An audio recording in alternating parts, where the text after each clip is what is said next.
Cukur. Buh.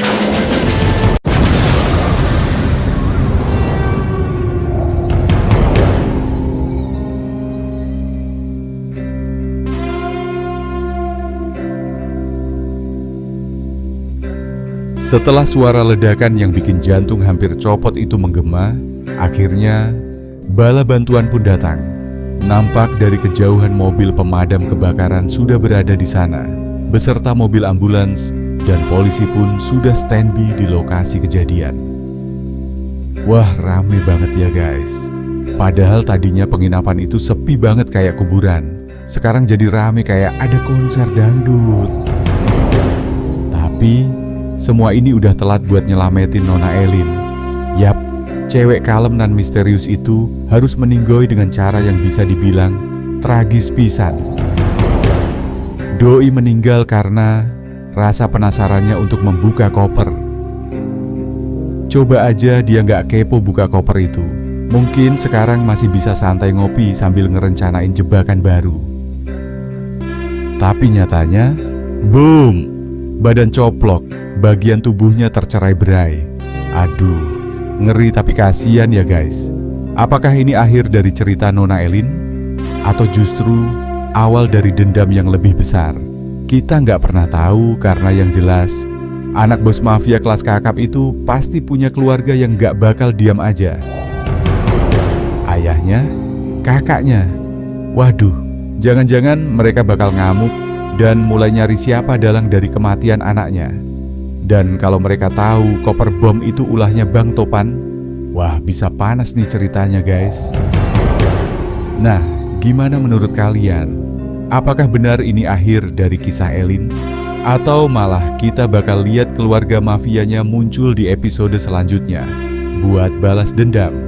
Kisah ini belum benar-benar selesai, karena di tengah hutan yang sunyi, gelap, Pak Rungkat masih belum ditemukan. Yap, petualangan Pak Rungkat kayaknya bakal jadi babak baru dalam cerita ini. Mungkin judulnya bisa jadi Pencarian Pak Rungkat. Pak Rungkat gimana kabarnya coba? Tidur di mana? Dan sarapan pakai apa?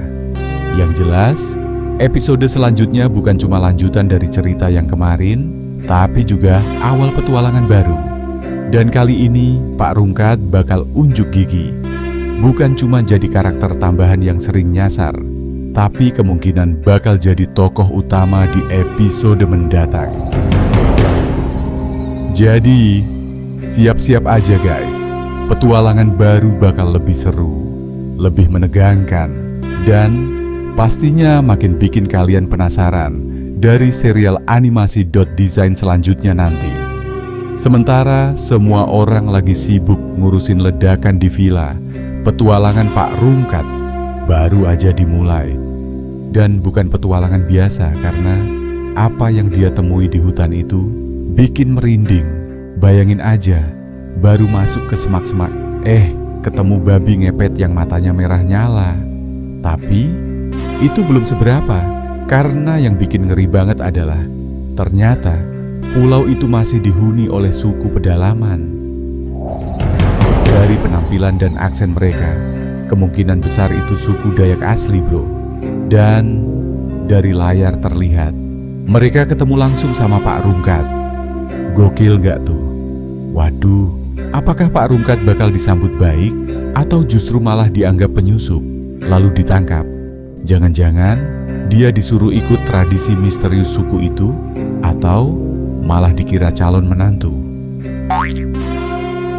Bisa jadi, siapa tahu Pak Rungkat punya jodoh di pulau. Kona dan teman-teman nampak terbangun. Mereka tidur di dalam hutan. Setelah mengira bahwa Pak Rungkat menghilang dan diduga disergap oleh suku pedalaman misterius di hutan terlarang, misi penyelamatan pun langsung digelar tanpa banyak cincong. Bang Topan, Kona, Dot, Robi, dan Peot langsung siaga 1. Soalnya kali ini yang ditangkap bukan sembarang orang, tapi bapaknya si Peot sendiri. Menurut rumor yang beredar, suku itu punya ritual aneh. Kalau ada orang luar yang ketangkap, bakal dijadikan tumbal. Ih, ngeri banget. Jangan-jangan Pak Rungkat udah disiapin buat jadi korban utama. Tapi tunggu dulu, menurut kalian, apakah suku pedalaman itu benar-benar jahat? Atau jangan-jangan ada rahasia besar di balik semua ini? Jangan lupa, tulis komentar kalian di kolom komentar ya guys. Guys, kadang dalam hidup ini kita nggak pernah tahu siapa yang benar-benar akan bertahan di sisi kita saat badai datang. Kadang justru yang kita anggap orang biasa saja, malah yang diam-diam berjuang demi keselamatan kita. Cerita ini bukan cuma tentang Pak Rungkat dan para pencariannya, tapi tentang arti keluarga, pengorbanan, dan keberanian untuk tetap melangkah meski dunia terasa gelap dan penuh jebakan. Jadi, kalau kamu lagi dalam masalah, jangan menyerah. Ingat, di luar sana pasti ada yang lagi nyari kamu, ada yang masih peduli, ada yang nggak rela kalau kamu terluka atau hilang tanpa kabar. Semoga kita semua selalu berada dalam lindungannya, diberi petunjuk saat bingung menentukan arah, dan dikuatkan saat hidup terasa berat dijalani. Amin ya robbal alamin. Terima kasih ya guys, udah nonton dan nemenin cerita ini sampai habis. Jangan lupa tinggalkan komentar kalian. Sampai ketemu di episode selanjutnya, yang pastinya bakal lebih greget dan penuh plot twist. Wassalamualaikum warahmatullahi wabarakatuh.